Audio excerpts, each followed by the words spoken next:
वहाँ का जो बाड़मेर, जैसलमेर, ये पश्चिमी राजस्थान है ना, ये बहुत पिछड़ा हुआ एरिया माना जाता था। अभी काफ़ी कुछ अच्छा हुआ है, लेकिन उसमें हमारे को और अभी बहुत कुछ करने की ज़रूरत है। ये हमारी ये सोच है कि भाई सभी लोग हमारे इन विद्यालयों के जो नन्हे मुन्ने बच्चे हैं उनको अच्छे संस्कार दे करके और देश के सुयोग्य नागरिक तैयार हो, जिनसे हमारा देश बहुत आगे बढ़े।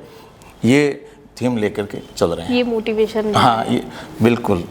अच्छा, स्कूल की बात हमने कर ली है, बच्चों से हमने सारी बात कर ली कि आपने स्कूल में क्या क्या रिफॉर्म्स किए हैं। हाँ। इसके अलावा अभी आपने बड़ी एक मैं पढ़ाई से संबंधित जो मेरा मूल पेशा है ना, उसकी एक बात थोड़ी रह गई थी। वो ये मैं बताना चाहता हूँ कि मैं जिस सब्जेक्ट को पढ़ाता हूँ, क्योंकि सब्जेक्ट वाइज काम बांटा हुआ होता है, तो मेरे सब्जेक्ट में 11 साल में 10वीं का जो बोर्ड का रिजल्ट रहा है उसमें 100% बच्चे पास हुए हैं। और 100% पास ही नहीं हुए, उसमें ये है कि 90% बच्चों के 80 से 100 के बीच में नंबर आए सेकेंडरी बोर्ड में। मतलब फर्स्ट डिवीजन से भी ज़्यादा? फर्स्ट डिवीजन से भी ज़्यादा, फर्स्ट डिवीजन नहीं, 90, 90 प्लस, 95, 98 और 100 तक मेरे संस्कृत सब्जेक्ट में पढ़ाता हूँ। और संस्कृत मेरे वैसे कि ये एक थीम होती है वसुधैव कुटुंबकम, यानी पूरा विश्व ही हमारा परिवार है। तो मैं इसी चीज़ को लेके चल रहा हूँ कि भाई अपना परिवार है, चलो सब करते हैं, अपने लिए तो सब करते हैं, लेकिन अपन कुछ दूसरों के लिए यदि जिए तो अच्छी बात है। इसी को ध्यान में रखते हुए पूरा विश्व हमारा परिवार है, सब हमारे भाई बहन हैं, और हमारे भाई बहन सब आगे कैसे बढ़ें, यही सोच हमेशा दिल में लेकर के चलता हूँ। मेरे काम में भी कभी कहीं भी पढ़ाई में मतलब ऐसा नहीं हो कि भाई दूसरे कामों की वजह से मेरा शिक्षा का काम रह जाए, ऐसा कहीं नहीं होने देता हूँ। चाहे एक्स्ट्रा क्लास लेनी पड़े, जाने के बाद में मैं रेस्ट में भी यदि कहीं आधा घंटा कभी लेट हो जाता हूँ ना विद्यालय जाने में, तो फिर मैं रेस्ट में या आधा घंटा भर और रुक करके भी पूरी मेहनत करता हूँ और बच्चों को अपना पूरा 100% देने का प्रयास करता हूँ। कर्तव्य निष्ठा है, कर्तव्य निष्ठा के लिए मैं पूरा खरा उतरता हूँ। अच्छा, बच्चे अगर कोई हम स्कूल्स में देखते हैं कई बार बच्चे फाइनेंशियली और आर्थिक तौर पर उतने सही नहीं होते हैं। कुछ आप अगर कोई बच्चा स्कूल नहीं आ पा रहा है, किसी तरह से मदद करते हैं? ऐसा एक नहीं, ऐसे अनेकों उदाहरण जो बच्चे बहुत गरीब, क्योंकि मैं तो खुद ऐसी चीज से आया हूँ और उस समय मेरी यदि किसी ने थोड़ी बहुत भी मदद की तो वो मुझे आज भी बहुत अच्छा लगता है। अभी भी आपने उनको श्रेय दिया। हाँ, तो यही तो मैं कह रहा हूँ कि मुझे भी ऐसे बच्चे बहुत मिले हैं जिनके वास्तव में किताब के पैसे नहीं थे, किसी अभी फीस वाला तो ज़्यादा नहीं है, लेकिन बहुत सारी ऐसी दूसरी चीज़ें हैं जो उनको उपलब्ध नहीं हो पाती है, तो वो मेरे स्तर पे प्रयास करता हूँ। यदि मेरे से बाहर की बात है तो 2-4 और लोगों से मिल करके, और हमने ऐसा समूह भी बना रखा है, तो उनमें वो लोग मदद भी करते हैं और बच्चों को आगे उनको कोई जीवन में समस्या नहीं आए, वो ज़्यादा से ज़्यादा पढ़ाई से जुड़े रहे, इसमें बिल्कुल हर प्रकार की सहायता उनकी करता हूँ। अच्छा, और की भी है। एक बड़ा दिलचस्प सवाल है कि आप तो अपने काम से अपने स्टूडेंट्स को, छात्रों को प्रोत्साहित और प्रेरित करती हैं। कभी ऐसा कोई आपका अभी तक छात्र हो जिसने आपको प्रेरित किया हो कि बहुत अच्छा जिंदगी में कर गया और पढ़ के फिर आपके पास आए हो? कभी आए हैं, ऐसे भी बच्चे हैं, ऐसे बच्चे जिन्होंने बहुत बड़ा नाम किया है, ऐसा भी है, लेकिन अभी याद नहीं आ रहा। कोई बात नहीं, आप आराम से याद कर सकते हैं। हाँ, कोई प्रॉब्लम नहीं है। अच्छा सर, स्कूल की हमने बात कर ली, आप शिक्षा के क्षेत्र में भी बच्चों को प्रोत्साहित करते हैं। वो जो आपने बात हमें बताई थी कि अगर आपके क्षेत्र में किसी का एक्सीडेंट हो जाता है, हाँ, या कोई दुर्घटना हो जाती है, आप अपने हिसाब से अपना साधन लेके उनकी वहाँ मदद करने के लिए जाते हैं, उसके बारे में थोड़ा सा? ऐसा सुशीला जी मेरे जीवन में एक नहीं अनेकों बार हुआ है। मैंने कम से कम 30-40 बार ऐसे मौके मेरे सामने आ गए जब मेरे देखते देखते किसी का एक्सीडेंट हो गया तो तुरंत लोग पास में खड़े हैं। कोई अभी तो ऐसा बहुत हो रहा है जो लोग या तो मोबाइल में उनकी चित्र खींच रहे हैं, पिक्चर ले रहे हैं, वीडियो बना रहे हैं। मैंने ना तो वीडियो बनाया ना पिक्चर, दूसरों ने बना ली, अलग चीज़ है। मैं उनको सीधा अभी मैं गाड़ी रखता हूँ लगभग काफ़ी समय से, भगवान की दया से ठीक हो गया स्थिति, तो उनको गाड़ी से लेकर के जितना जल्दी हो सके अस्पताल पहुंचाता हूं। जब तक परिवार वाले यदि साथ में नहीं है तो वो आते हैं, तब तक वहां रुकता हूं और उनका पूरा इलाज शुरू करवाने के बाद घर को आता हूँ, चाहे रात की 12 बज जाए, रात को भी जाना पड़ा। बहुत सारे लोग तो मुझे फ़ोन करते हैं, सबसे पहले यदि किसी का एक्सीडेंट हो जाता है तो मुझे फ़ोन करते हैं, अरे माट साहब कहाँ हो, उनका ये हो गया। तो मैं दौड़ के जाता हूँ सारे काम, ना तो मैं ये भाई नींद आ रही है या रात का समय है कौन जाए अपना, बिल्कुल ऐसा कभी नहीं सोचता हूँ, सीधा दौड़ता हूँ और जा कर के उनको पहुँचाता हूँ। और उसके साथ साथ पशु पक्षी ये भी यदि कहीं बीमार हैं या उनको घायल हो गए हैं तो उनको भी पर्यावरण विभाग के वहाँ पहुँचाना हो, अपने स्तर पे उनका इलाज करवाना हो, ये सारे काम करने में मुझे बहुत खुशी मिलती है। और इसके साथ साथ ये जो हमारे यहाँ अभी एक तो कैंसर की और एक ये हार्ट की, ये बीमारियां बहुत ज़्यादा तेज़ गति से फैल रही है।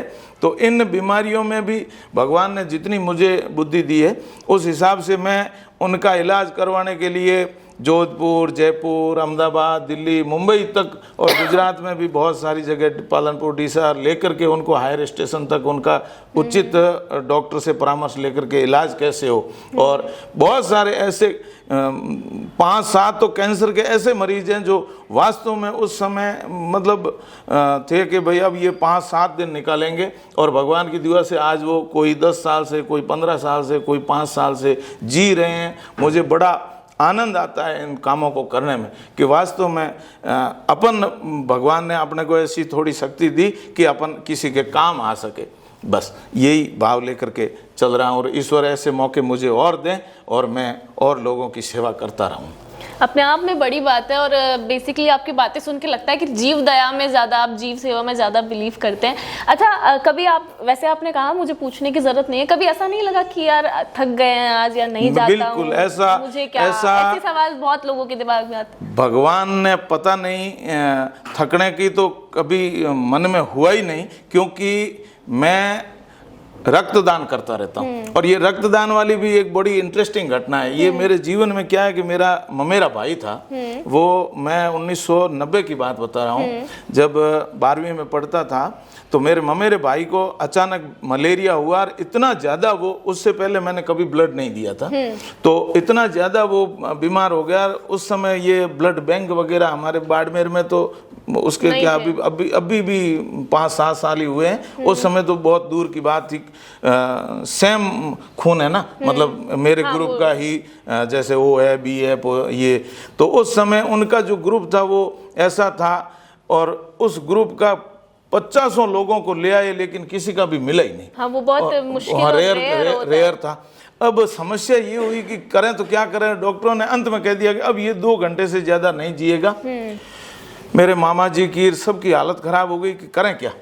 तो फिर भगवान की दया से एक आदमी आया, उन्होंने चेक करवाया, सब करवा रहे थे हमारे यहाँ के कम से कम 50-100 लोग और इकट्ठे हो गए थे। तो उन्होंने चेक करवाया और उनका मिल गया। तो हमें तो बहुत खुशी हुई कि भाई चलो ये बहुत अच्छा हुआ। अभी जस्ट 2 मिनट में ऐसी घटना घटी कि वो वहां से भाग गया।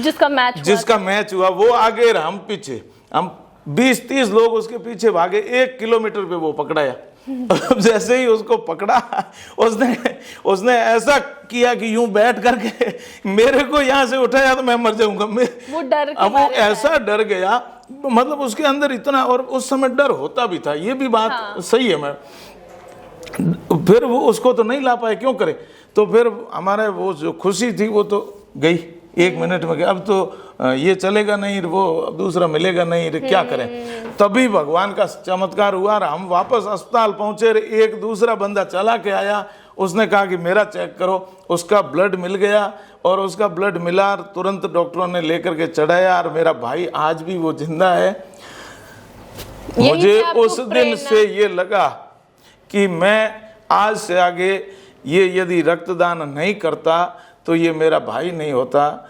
उसी थीम को लेकर के मैंने 75 बार से अधिक 75 बार से अधिक रक्तदान किया है मैंने स्वयं ने। और किसी से कोई एक पैसा कभी नहीं लिया, किसी भी प्रकार का कोई ये नहीं कि भाई मैं इन्हीं से जूस भी पी लूँ, मैंने वो नहीं किया। मेरे खर्चे से फ़ोन करते हैं तो मैं घर से चला के जाता हूँ, रक्त दे के आता हूँ। किसी संस्थाओं में जगह जगह किसी के जन्मदिन पे ये जितना मेरे से बन पड़ता है करता हूँ। और इसी थीम को लेकर के मुझे देख करके मेरा बच्चा है वो भी 21 बार, जिसकी अभी उम्र ज़्यादा नहीं है, 25-26 साल ही है, लेकिन 21 बार से ज़्यादा वो भी रक्तदान कर चुका है। और मेरा भतीज है, मेरी मिसेज ने भी 3 बार रक्तदान किया है। मतलब हम सब इस काम में लगे हुए हैं। अच्छा सर, ये जो ब्लड डोनेट की हम बात करते हैं रक्तदान की, तो कुछ क्राइटेरियाज हो जाते हैं एक उम्र के बाद। आपने बताया कि आप 50 से प्लस के, मैं अभी 54 का हो गया हूँ, 54 साल के आप हैं, लेकिन डॉक्टर लोग ये कहते हैं कि कम से कम 60 साल तक तो रक्तदान करने में कोई समस्या नहीं। तो अभी मेरे 5-6 साल तो वो कह रहे हैं, उस हिसाब से मुझे लग रहा है मैं अभी 10-15 साल और रक्तदान पक्का करूंगा। अपने आप में हिम्मत की बात है। मैंने और वास्तव में ये रक्तदान करने से सुशीला जी लोगों में एक बहुत बड़ा भय बना हुआ है कि हमारा क्या होगा, हम ये, जबकि मुझे तो मेरा जो शरीर के अंदर क्षमता है ना, एनर्जी लेवल, वो रक्तदान करने के दूसरे दिन से ही बढ़ने शुरू हो जाती है। और मैं 3-4 महीने इतनी मतलब यूँ तेजी से हर काम जोश के साथ करता हूँ, और 3 महीने में मैं फिर, तो हमारा खुद का मतलब भला भी हो रहा है इसके साथ में, दूसरों का तो जैसे लोग मानते हैं कि कर रहे हैं, हो रहा है, होता भी है, लेकिन स्वयं का भी बहुत बड़ा हम फायदा कर रहे हैं। हमारे शरीर को भी स्वस्थ रखने में रक्तदान का बहुत बड़ा योगदान है।